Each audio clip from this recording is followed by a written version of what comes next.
All right, so we'll come back to our spots and we'll start in Baddha Konasana.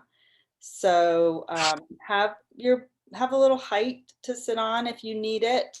We'll move through a couple of seated poses. So you may need to shift your height a little bit from low to high depending on the pose. But we'll start with the soles of the feet together and the knees wide in Baddha Konasana, bound angle pose.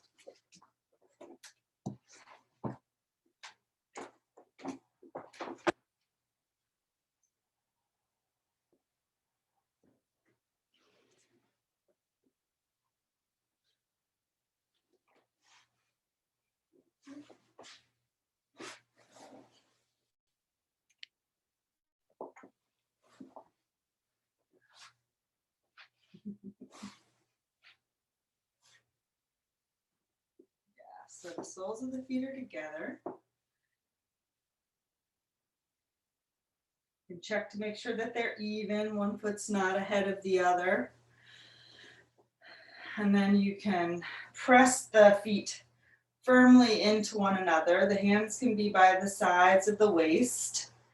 And as you press the feet into one another, the inner groins spread to the inner knees and down towards the floor. And the hands press down by the sides of the waist, and the sides of the waist, the side body lift up. The sternum lifts as you spread from the center of the sternum out to the outer shoulders.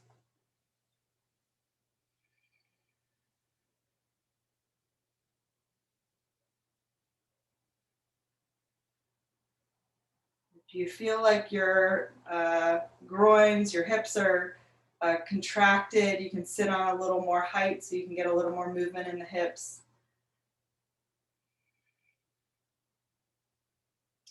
And then we'll draw our knees up and stretch the legs out into Dandasana. And we'll just be here for a moment.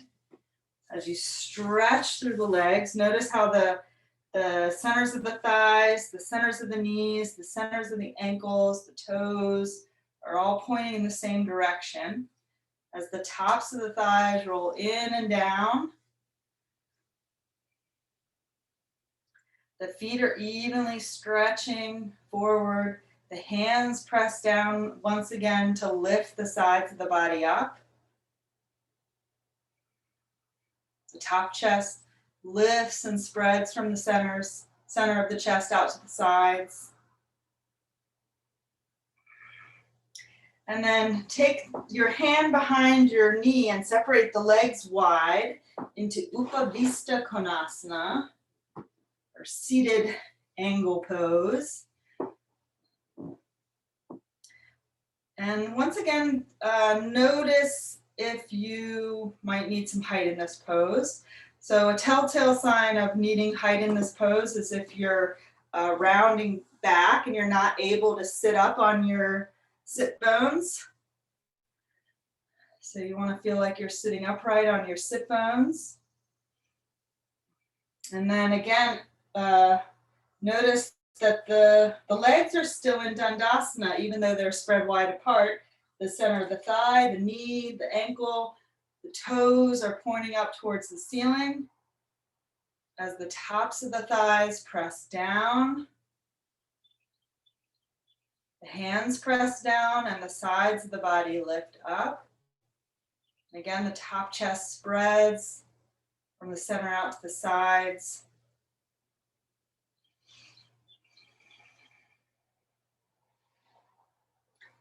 And then we'll take our hands again behind our knees and stretch the legs back forward. And if you're not already sitting on height, lift yourself up onto some height. And we'll bend our knees and we'll cross the right shin in front of the left in Sukhasana. Easy pose. So the shins are crossed just in the center line. The feet are underneath the knees.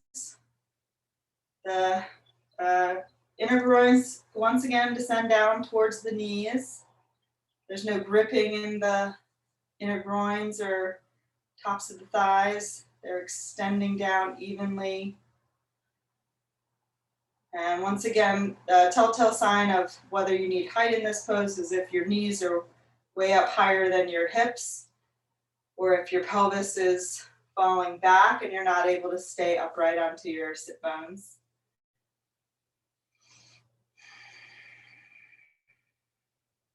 So the seat should feel steady and comfortable. Sides of the body from the pelvis, from that upright pelvis, begin to lift up and lengthen up. Center of the chest lifts and spreads. Top chest lifts. Abdomen lifts and tones towards the spine, supporting your back body.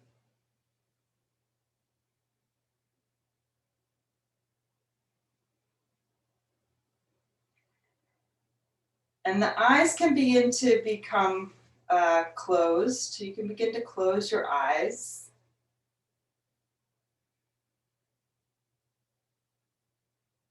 Let the closing of the eyelids quieten the eyes, cool down the eyes. Keep the eyes from their external action so they begin to recede internally.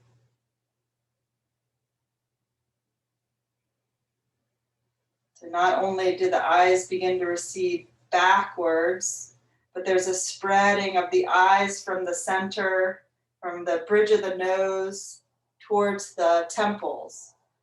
So from the inner eyes, they spread towards the outer eyes.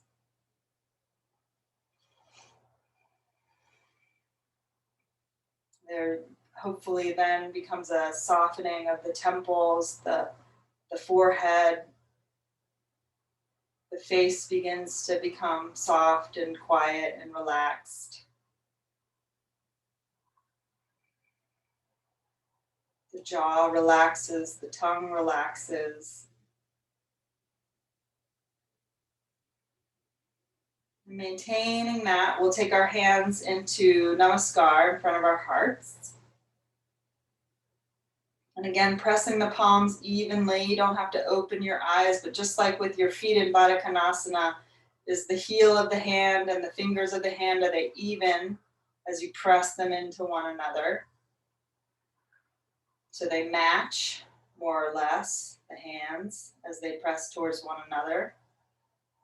And the pressing of the hands together maintains that openness across the top of the chest. So you don't collapse as you put your hands together, but you continue to expand and broaden. And then we'll chant Om 3 times together. So we'll draw a breath in.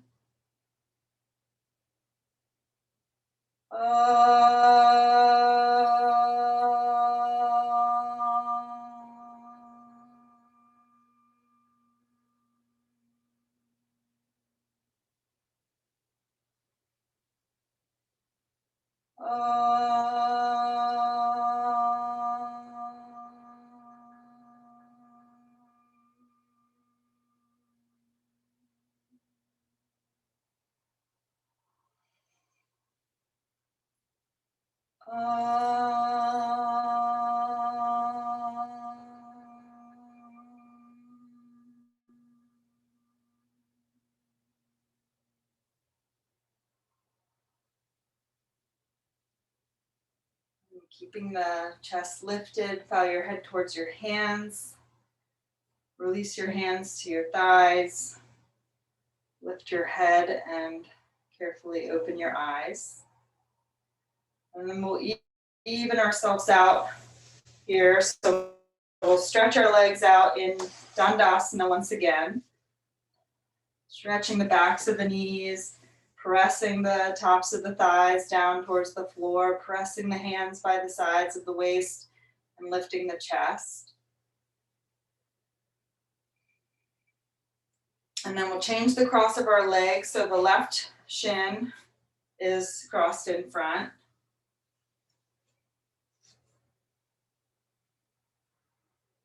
So once again, the shins are crossed in the center line, the feet are underneath the knees. This pose is called Sukhasana. It's meant to be, which means easy or happy pose. So it's meant to be a comfortable seated position. There shouldn't be any gripping anywhere, but particularly the inner groins as they descend down, there should be a quietness there, a softening there as the spine lifts. And the face and eyes and jaw maintain their quiet state. And then we'll stretch our legs out. And you can come to standing. And we'll do a couple of things standing. Turn on my light. I'm going to try to avoid moving my camera up and down. So the first thing we'll do will require a wall if you have it. First couple of poses will use a wall.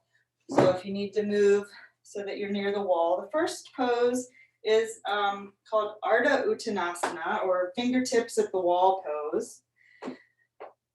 So the hands are going to be cupped so that just the fingertips are on the wall and the hands are turned out about 3 o'clock and 9 o'clock. They're at hip height. And with the fingertips on the wall, you'll step your legs back and stretch your arms, keep your arms stretching towards the wall and extend the spine. The feet are hip distance and parallel. If you don't have a wall, but you have a couch or a bench, you can also use something that is shoulder height when you come to this position. The countertop sometimes works. Or you can do hands underneath your shoulders if you don't have a wall. I think everybody has a wall or a shelf that they can use.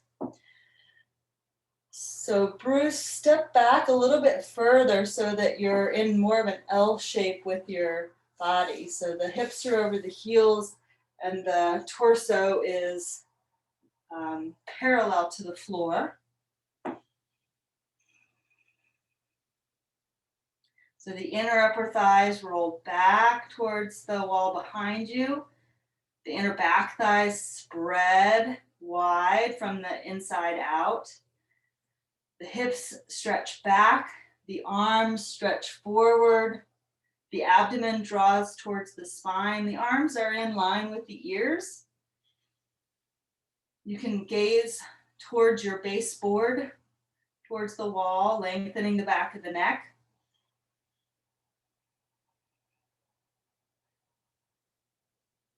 And then to come out, just walk back towards the wall and stand up. And then you'll just need a baseboard. We'll come down to the floor and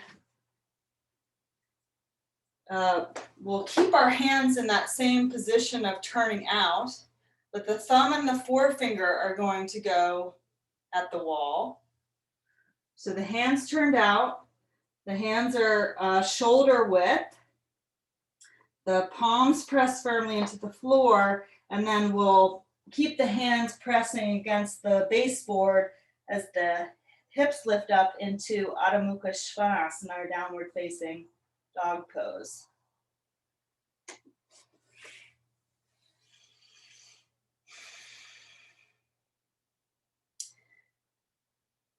And if you don't have a baseboard that you can use, you can just do downward facing dog on your mat so that you don't slip and slide.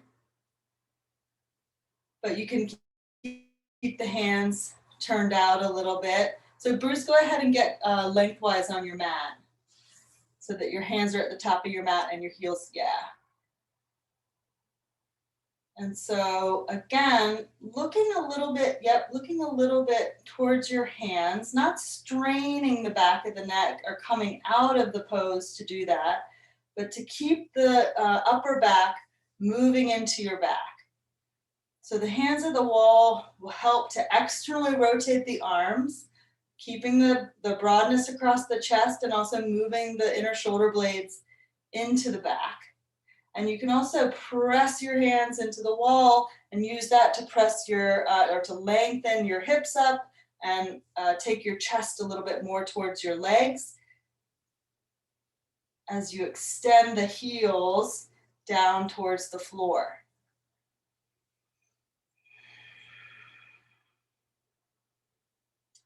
And then bend your knees and come down and rest. You can rest in Adho Mukha Virasana or on your hands and knees, whichever is comfortable.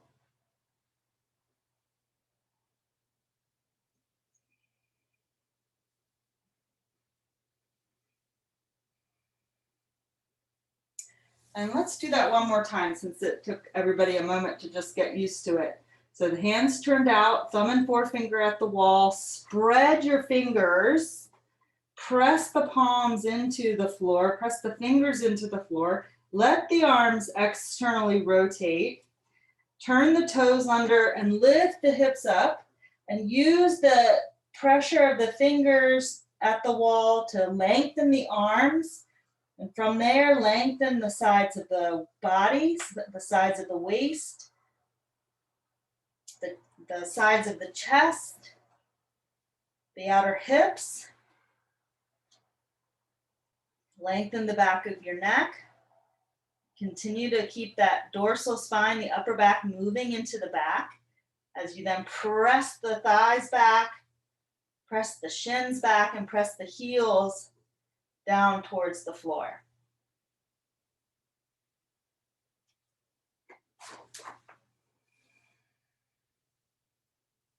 Notice your breathing. So looking a little bit more towards the baseboard. Yeah, keeping the upper back moving in. And then you can bend your knees and come down and rest.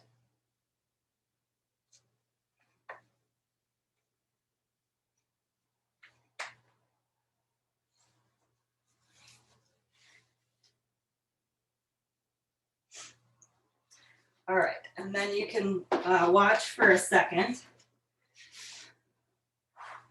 So if you don't have a wall, you can do this away from the wall.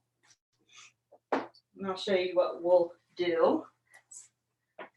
We'll start in Adho Mukha Virasana with the toes at the wall, and then we'll come up onto our hands and knees and into Adho Mukha Svanasana with the heels at the wall. Again, you can just be doing this in the middle of the room if you don't have a place to put your heels. And then we'll do this and then we'll come down and then I'll show you what we'll do after. We'll take the feet together and then we'll lift one leg at a time up onto the wall.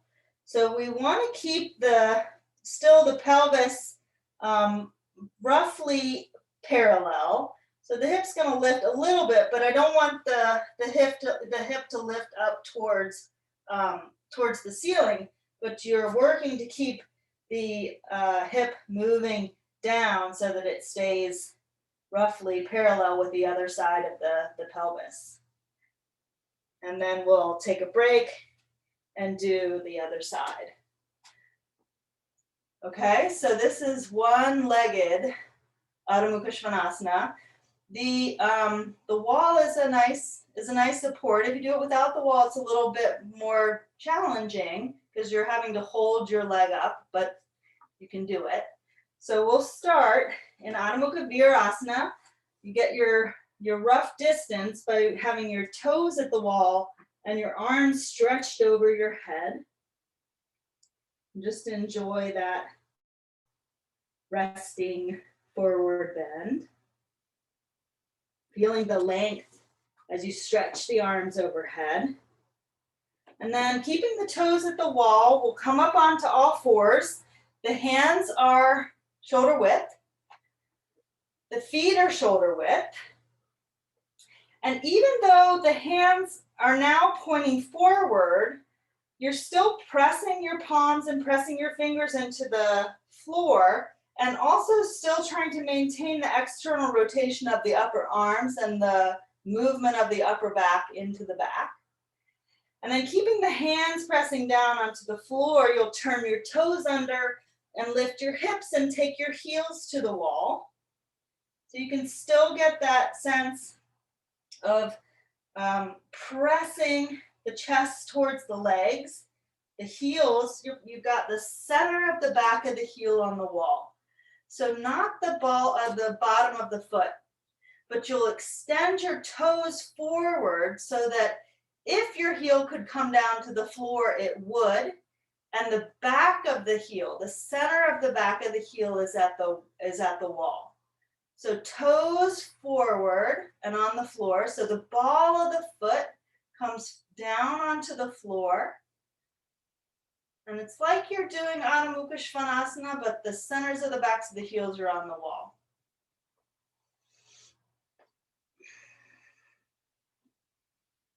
So feel the pressure of the heels, the center of the heels against the wall, and how that helps you to press the hips up and back. So there's a stretching, more of a stretching of the calves and the hamstrings in this pose. And still you're pressing your hands and taking not only your hips up, sides of the body long, but the chest towards the legs. And then bend your knees for a moment and come down and rest.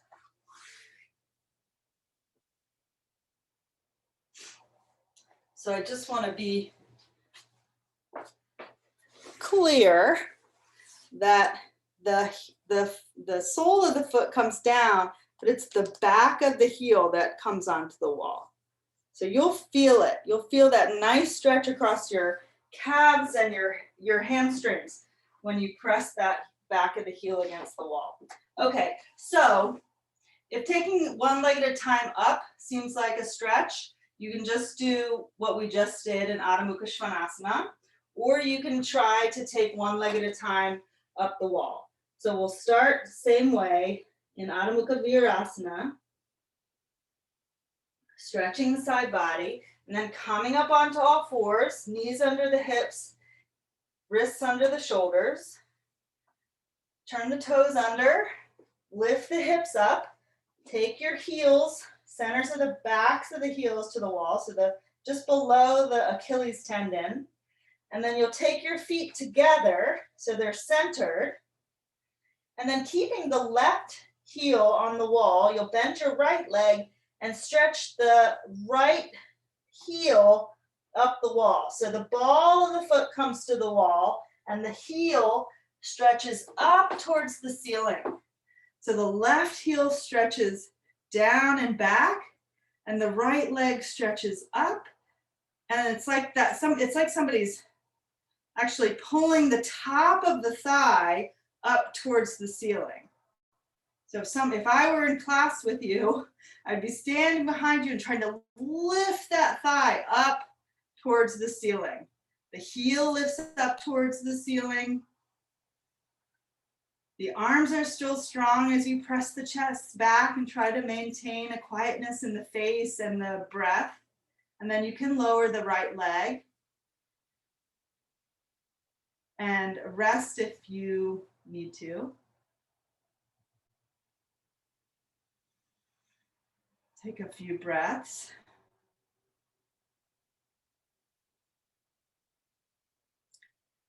And then you can come back up when you're ready into Adho Mukha Svanasana with the heels at the wall. And then take the feet together. And with the right heel pressing down and back, you'll stretch the left foot up the wall. So the ball of the foot goes on the wall and that left heel stretches up towards the ceiling. It's as if somebody's lifting that leg up, but that outer left hip rolls down. So it's like you're moving towards being in the splits on the wall. Like if you were in Hanuman Asana in the splits, but you're on the wall. And then you can take the left leg down and come down and rest.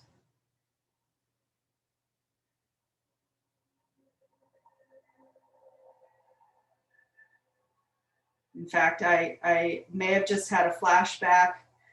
I used to take ballet when I was really young, and we would stand inside the ballet bar and we would take our legs forward and up, and then we would turn to the side and we would take our leg to the side up the wall, and we would do the same thing with our back leg up the wall, but a little bit more of a split pose, and I was, not even 13 yet. So flexible. All right. Let's come down and we'll do some seated forward bends. So have your support, a couple of blankets. Again, the amount of height that you'll need will shift depending on the forward bend that we're doing and your body. So have several blankets nearby.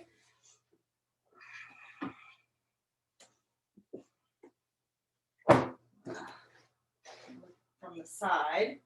So for the first pose is Dandasana.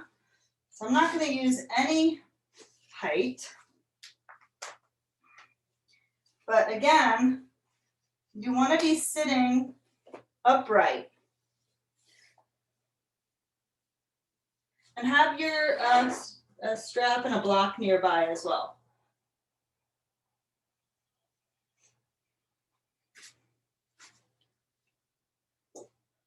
So the pelvis is upright. If it's tilting back again, take some height so that you can sit upright. Sit with the legs stretched out in front of you. The feet are together, the legs are together, if possible. If there's any straining in the back and you're already on some height as we go forward, you can take your legs a little bit wider, and that'll relieve some of the strain. So the legs are stretched straight, the hands press down by the sides, and the back body moves in. So we're gonna do forward bends, but there'll be a lot of discussion of the back of the body. So the back body moves in, the sacrum moves in, the upper back moves into the body. The hands are by the sides of the waist. And depends on the length of your arms, what your hands are doing, but the fingers are forward, and either the heels of the hands are down, if you can keep yourself lifted, or you can bend your elbows, roll the shoulders back and lift the chest, but press the hands down and lift up. And then we'll take a block behind our feet and a strap. And we'll put the strap around the block. And so it's not a perfect width for 2 feet, but you get the idea of pressing the foot evenly into the block.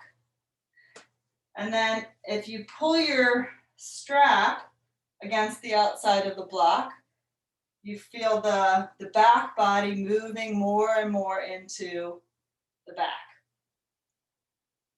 So pull the strap so much that your upper chest lifts, and the upper chest almost tilts the head back. So you're looking up towards the ceiling because of the lift in the chest.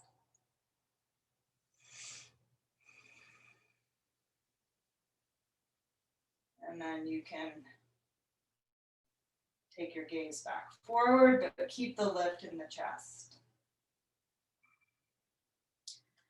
And then remove the strap and place your hands again by the sides of the waist. But keep that lift. Keep hopefully you'll feel the back muscles working at the end of this forward bending class. So keeping the back muscles moving in, the tops of the thighs moving down, we'll reach the arms forward, externally rotating the arms, and lift the arms overhead. So Urdhva Hasta Dandasana. Upward hands in staff pose. Dandasana is staff. So the thighs continue to press down. The arms lift up. The arms stretch up and move slightly back behind the ears, moving the shoulder blades into the back.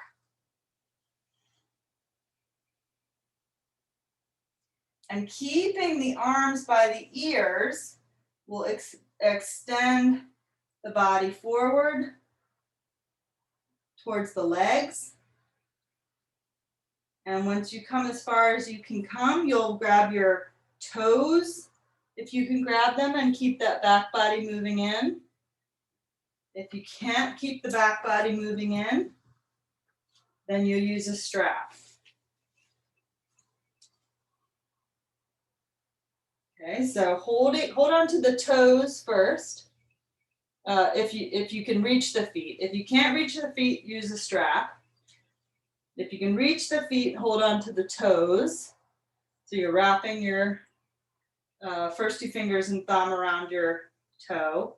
And either way, either with the strap or the toes, holding onto the toes, the arms stretch straight, the back body moves in, and the back body moves in so much that the top of the chest lifts, and it lifts the chin up so that your gaze comes up towards the ceiling.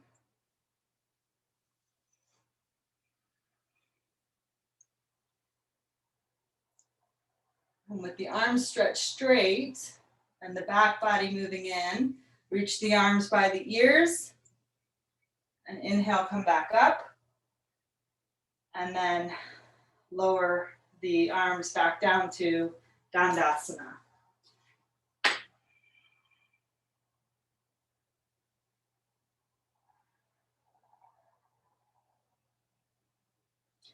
So we're going to go through several different forward bends, and I want to give you guys a couple of options. Obviously, you have options with regards to the height of the floor, so you can put yourself up on a little bit of height depending on what forward bend we're doing, so you can modify that way. And then if you're and you may be more flexible or or less flexible depending on what the forward bend is. So if the forward bend we're doing is causes you to be a little bit less flexible, like this first one might be, I want you to, if you have access to a wall, use a wall. So we'll all use the wall for this one. So you get what I mean. And if you don't have a wall, you can just don't worry about it. Just sit where you are and you'll do the pose without your feet at the wall. So if you are at the wall, you'll have your feet against the wall. You can take your feet a little bit wider if you want, more like hip distance, or you can keep your feet together.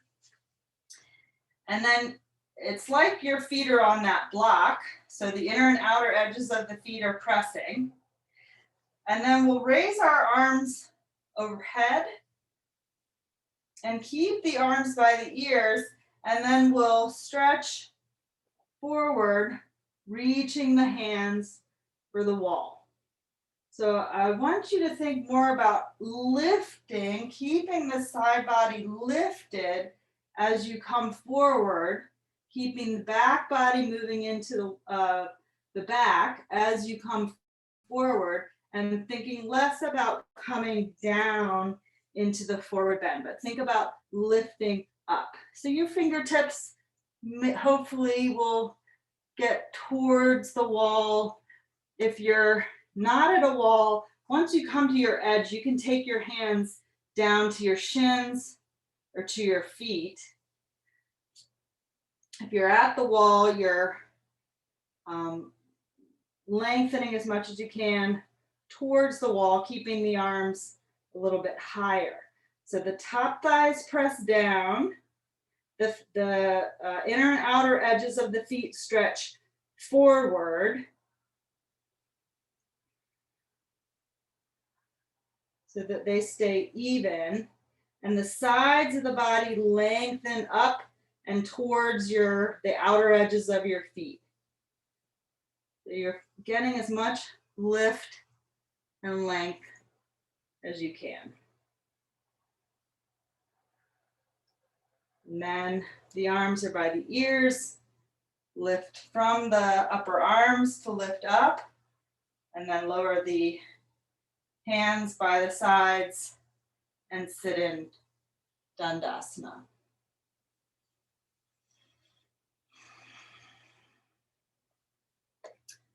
All right. So that is one way to do some of these forward bends. The other way is with a chair. And so this one we'll try with a chair. So everybody will try this one with a chair, because this is maybe the one that we're going to be the most flexible in. That last one was maybe the one we were going to be the least flexible in. So I wanted to show you how to work with a pose that you're less flexible in and you are working to lengthen the body with the use of the wall. And this one, again,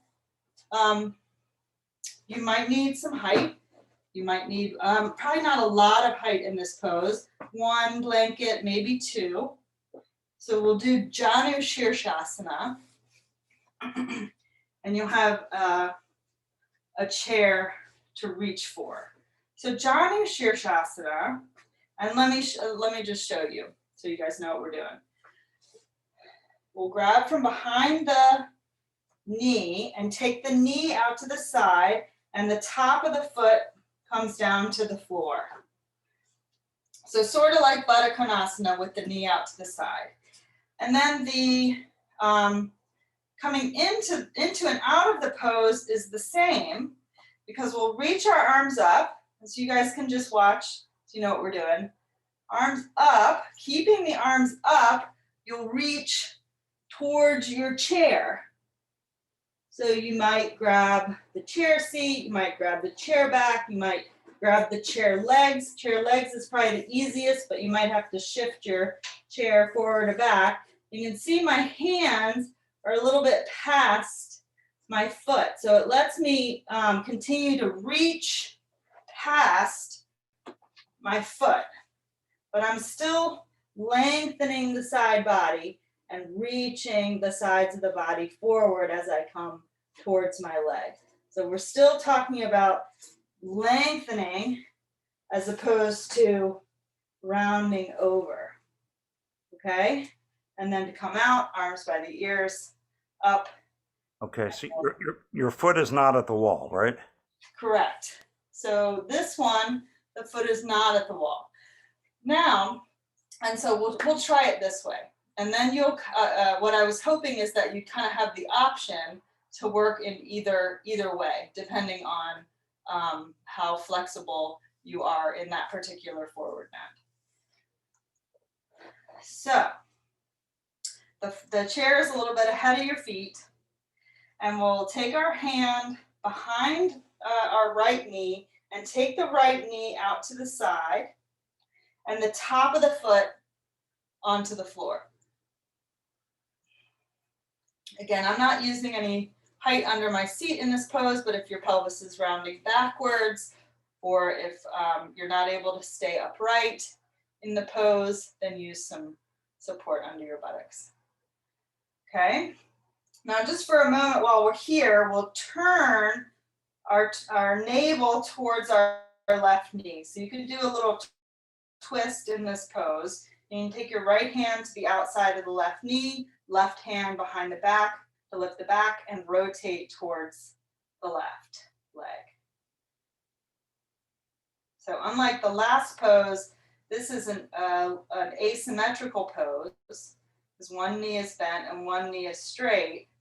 So the sides of the body are going to want to do different things, but we're going to try to keep them both evenly lengthened up.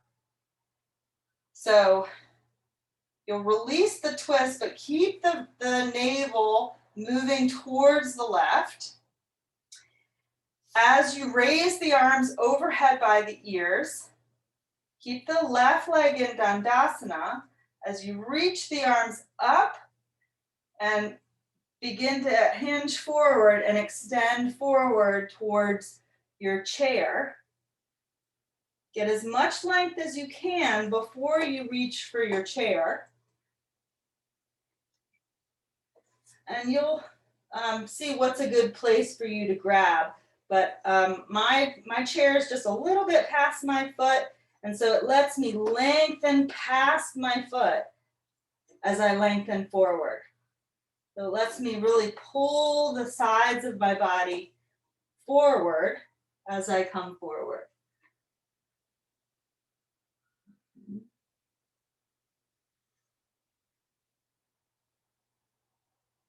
So try to keep the upper back moving into the back.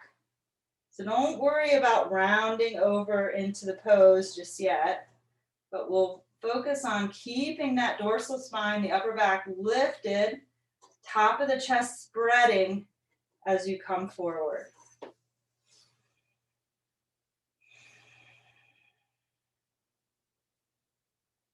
And are you still able to maintain a softness in the face, the jaw, the throat, the eyes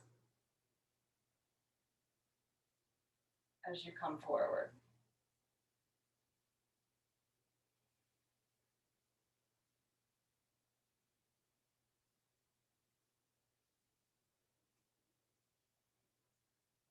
So use the chair. I've seen most of us don't have columns in our rooms or in our studios, but if you had, it's as if you were grabbing the other side of a column and lengthening yourself, lengthening the two sides of the waist forward around that column as you come forward. All right, and then lift the arms first, arms by the ears. Use the arms to help lift you up. Lower the arms, draw the knee up and stretch the leg out in Dandasana, and sit for a moment in Dandasana, just noticing any difference in the two sides of the body. And then we'll keep the right leg stretched straight. Take your hand behind your left leg, bend the left leg back. So the knee comes out to the side as if you were in Baddha Konasana. Again, making sure you've got support under your sit bones so that you're able to stay upright. And we'll rotate towards the right. So the right hand behind you, the left hand across the outside of the right leg, rotating. Keeping the chest lifted, keeping the sides of the body lifted.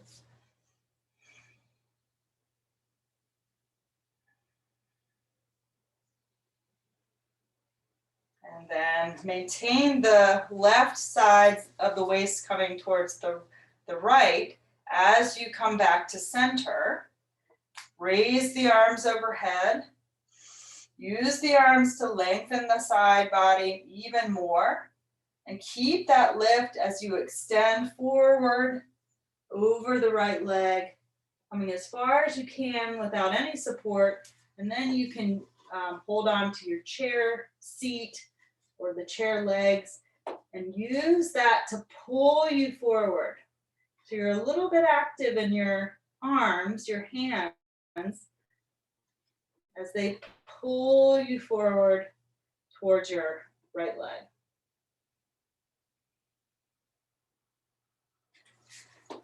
And trying to maintain the two sides of the body even as you come forward.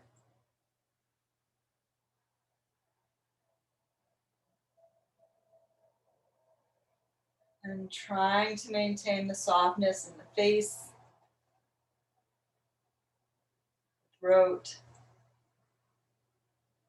the jaw.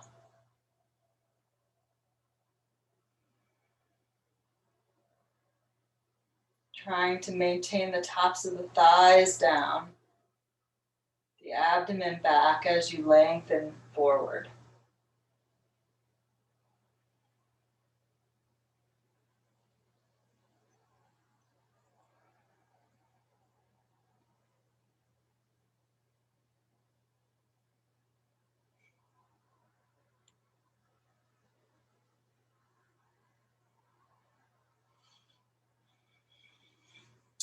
And then lengthening the arms forward, we'll lift from the upper arms to come up and out.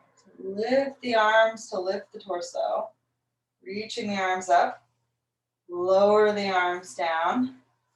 And draw the left knee up. And take the left leg forward.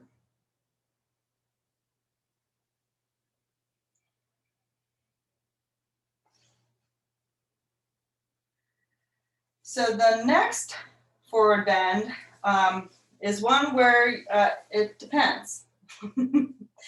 It depends on your flexibility. So for me, I actually do not consider myself very flexible.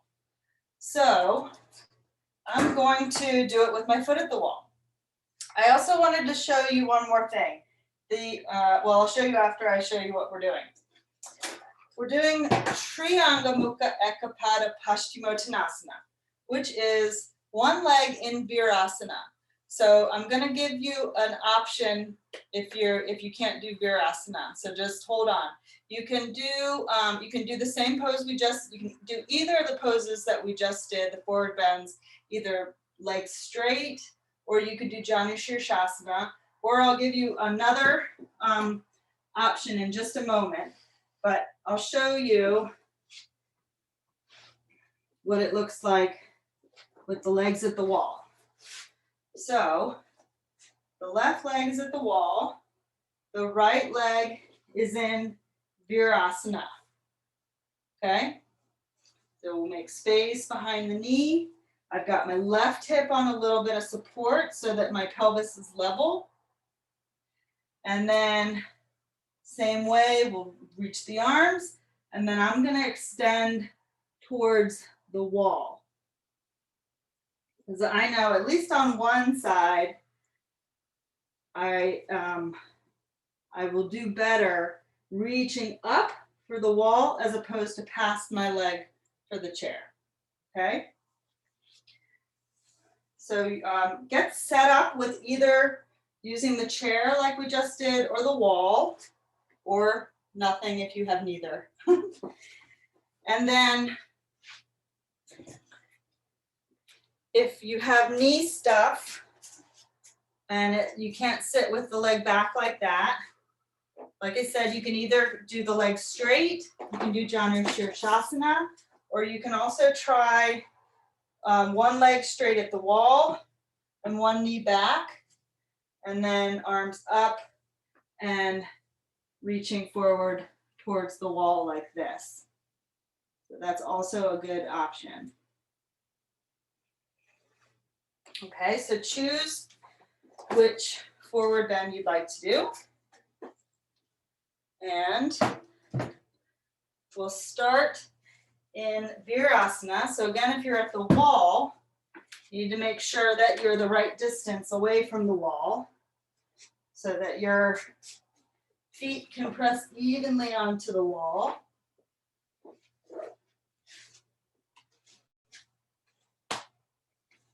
Right? And so starting in Dandasana, bend your right leg back.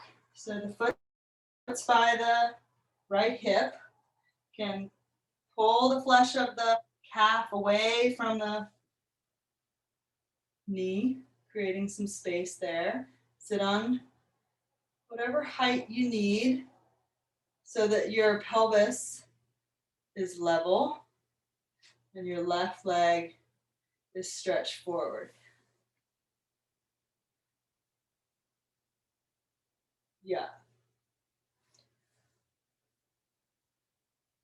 pelvis is level, torso is upright, top of the right shin down, and we'll reach the arms up, stretching the sides of the body, lengthening the side ribs as you inhale, keeping the arms by the ears, and lengthen those side ribs towards the wall or towards the chair. Reaching the arms up. Yeah. Feeling how that helps you maintain that length in the sides of the body. So Bruce, is that a bookshelf? You could reach up a little bit more. Yeah. Reach up. Even you can even hold on to the bookshelf if you want. Yeah. And use that to lengthen the sides of the body. Top leg presses down, top shin presses down. Yeah, Jocelyn, you'd probably do better with the chair in this pose. Reaching forward towards the chair, or you can also grab your wrists if you can grab.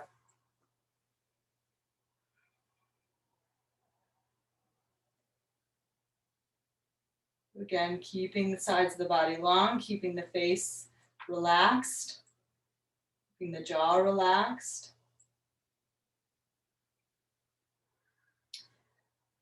Scott, you might even use your couch so that you got your right leg back, your left leg forward, and you can maybe use your couch to reach towards. I don't know if it's the right height or not. And then I have a problem with my molding has a part that sticks out and it really hurts on my foot. So I'm trying to yeah, don't do that. And you don't have to put the foot at the wall. You can just have it freestanding, but it just gives you a little bit of a kickstand there if it works. So lift, reaching forward towards the wall and up, lift from the upper arms to lift back up. And then lower the arms. And then take your weight into your left leg and draw the right knee forward and stretch the right leg forward into Dandasana.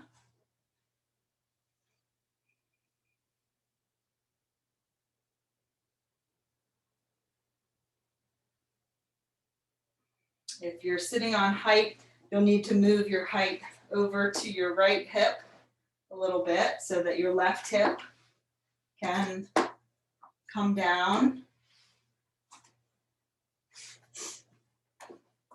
Readjust as needed so that the feet are pressing evenly into the wall. And then leaning into the right leg, bend the left knee so it comes back into Virasana.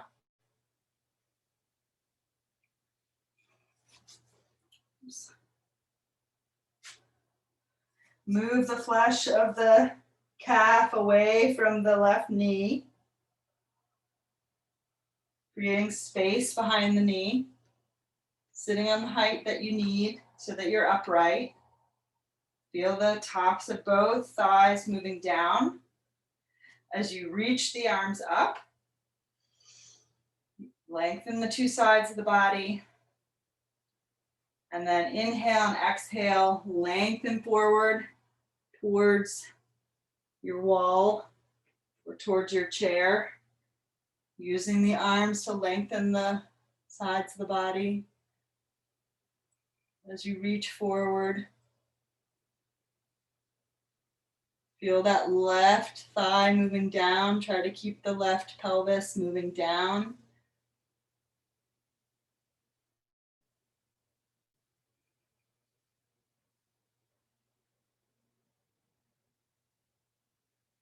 Keep the breath soft, the gaze soft, the eyes soft, the throat soft.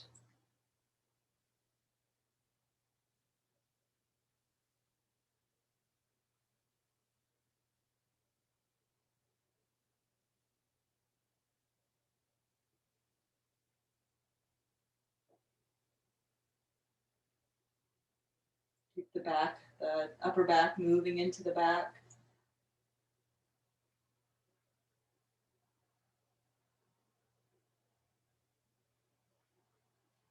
And then reaching, continuing to reach forward, lift from the upper arms, lift the arms up, lift the torso up, and lower the arms. And then lean onto your right leg and stretch the left leg forward into Dandasana.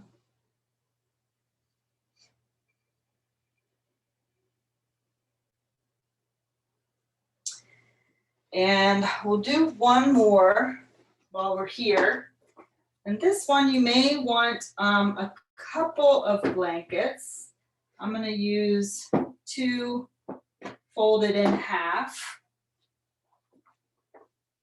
So it's a little bit higher.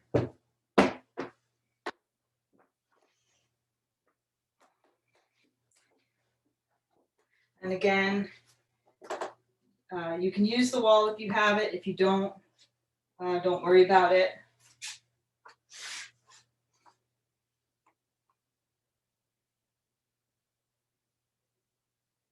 And I'll show you while you're getting organized. We'll do Marichyasana 1. So here, let me show this leg. So I'll show you with the left leg bent.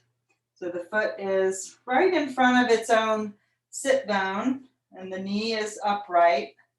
We'll pull against the knee to lift the torso, and then we'll reach the arms up and lengthen forward towards the wall. You can also use a chair if you don't have a wall to come forward.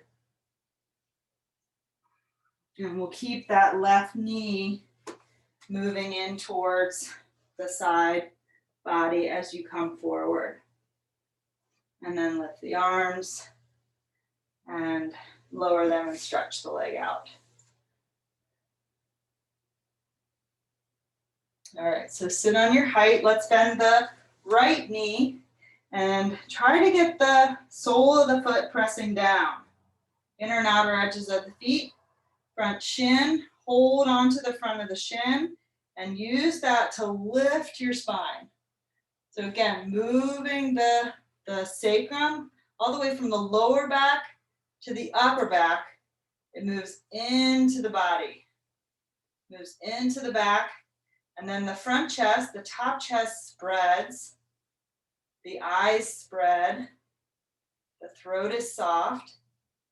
Keeping the knee upright and press that sole of the foot down, lift the arms up and get length in the sides of the body. You can let the right knee come out to the right a little bit as you extend forward. So keeping the arms up, reaching towards the wall. And then once you come forward, draw the right knee back in towards the body, sort of hugging the outer edge, outer right side of the body as you come forward. Lengthen the back of the neck. So lift your head just a little bit in the pose. So the back of the neck is long, that upper back moving into the back as you lengthen forward. Try to soften the inner right groin, even though it's drawing in towards the body. Can you press that inner right foot down to keep that inner groin moving down? And then lifting from the upper arms, lift the upper arms, lift the chest, lower the arms, stretch the right leg out.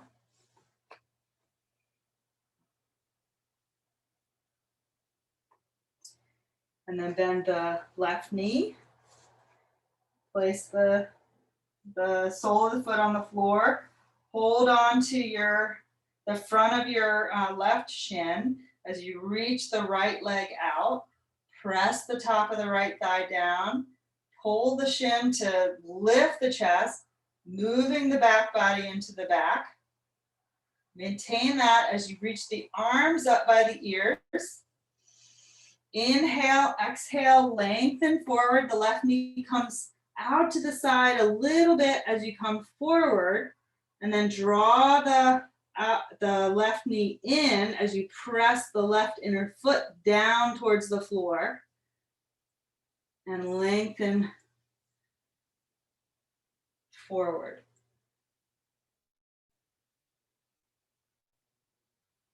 Soften the breath, soften the eyes. Stamp that inner left foot down, stamp the inner right thigh down. Press the right foot against the wall as you lengthen the sides of the body forward.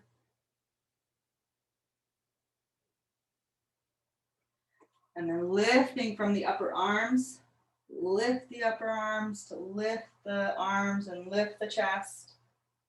And then lower the arms and stretch the left leg back out into Dandasana.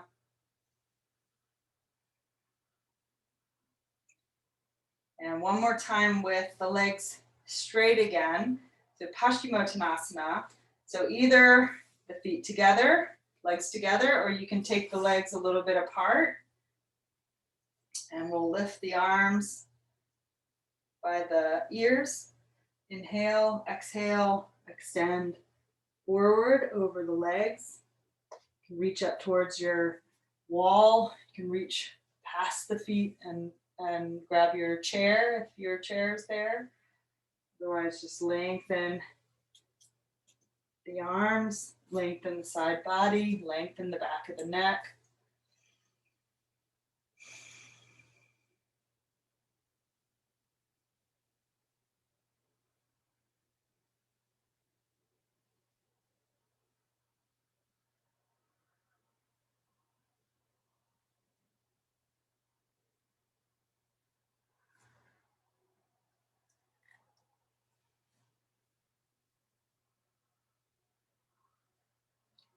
And then lifting from your upper arms, lift the arms, lift the torso.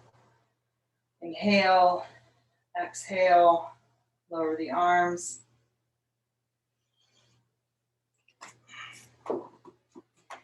And let's go ahead and let's put a blanket down onto our sticky mat. We'll do one more thing before Shavasana. So extend a blanket on your sticky mat. If you're on a carpet, you can just be on the carpet. Otherwise, just put your blanket down.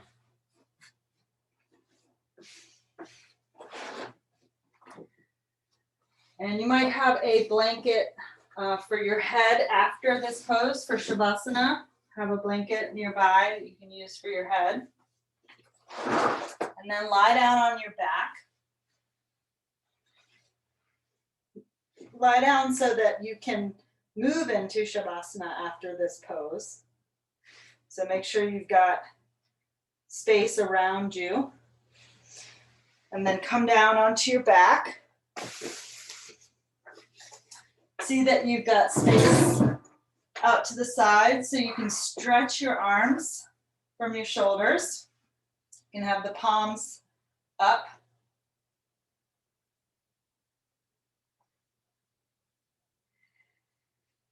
And then lengthen the buttocks towards the heels so you have space spreading on the back body.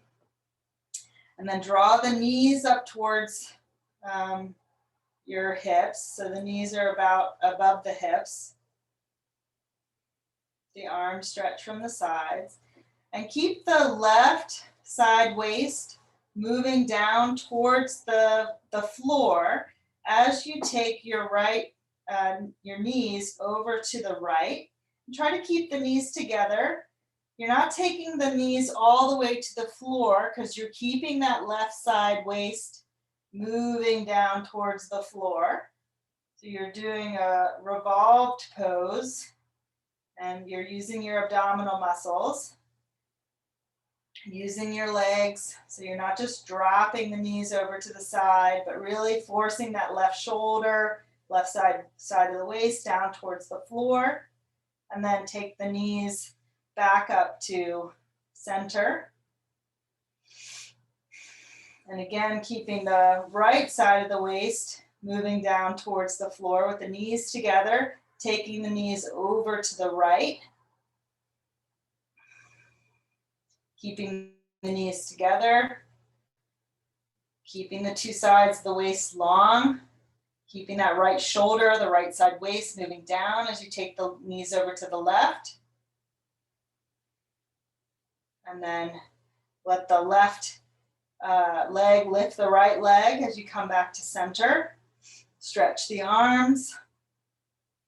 And one more time, we'll take the knees over to the right. So the left side waist moves down, left shoulder stays down as you take the knees over to the right.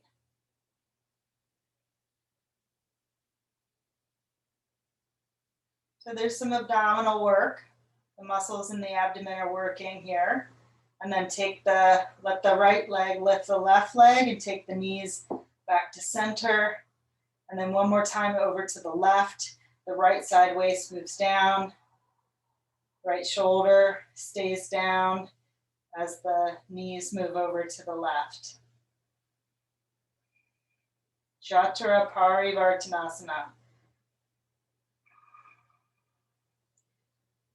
And then keeping the right shoulder, waist down, let the left leg lift the right back up to center, and then lower the feet to the ground. And take a moment with the knees bent. You might grab your blanket for underneath your head and neck if you're using a blanket.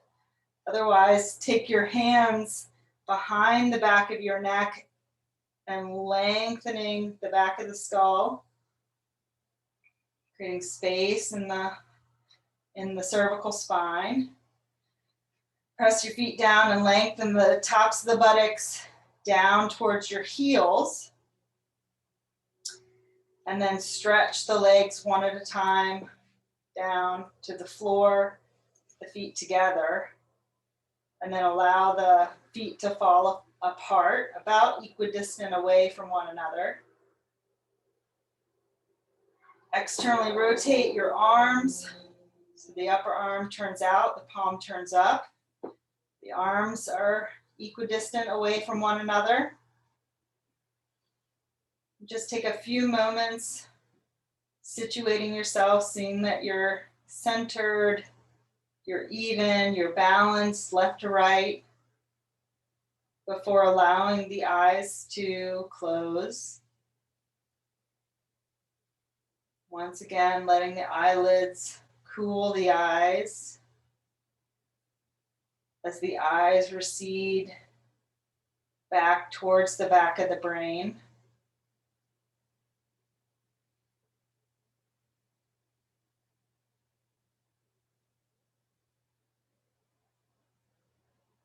And not only towards the back of the brain, but allowing the eyes to spread wide from the bridge of the nose, from the inner eyes to the outer eyes, towards the temples. Let the eyes spread wide.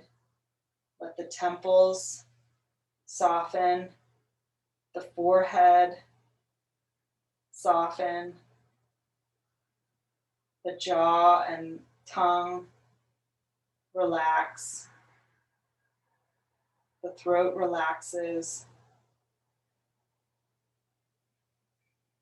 The entire body relaxes as you enjoy a few moments of silence.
So begin to take a few deeper breaths,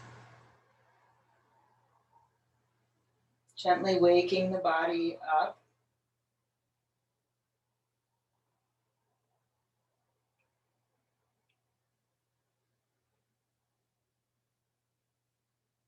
When you're ready, you can slowly open your eyes.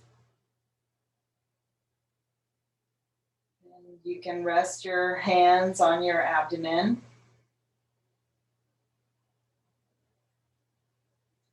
Then bend your knees one at a time, placing the soles of the feet on the floor.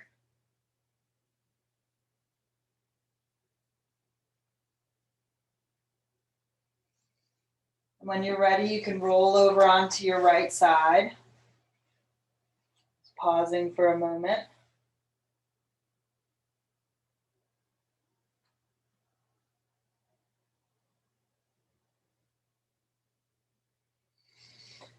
And carefully press into your hands and slowly press yourself up to a comfortable seated position.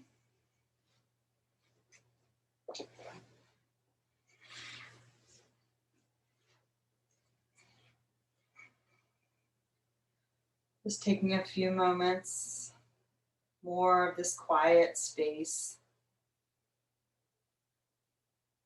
to notice any changes in the body, to notice the effects of the forward bending practice.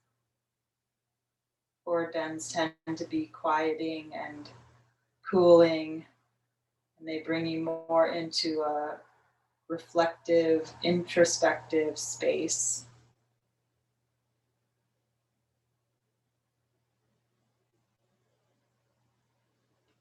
And we'll take our hands into Namaskar one more time in front of our hearts. Keeping your chest lifted, bow your head towards your hands, acknowledging the light that exists within each one of us. Namaste.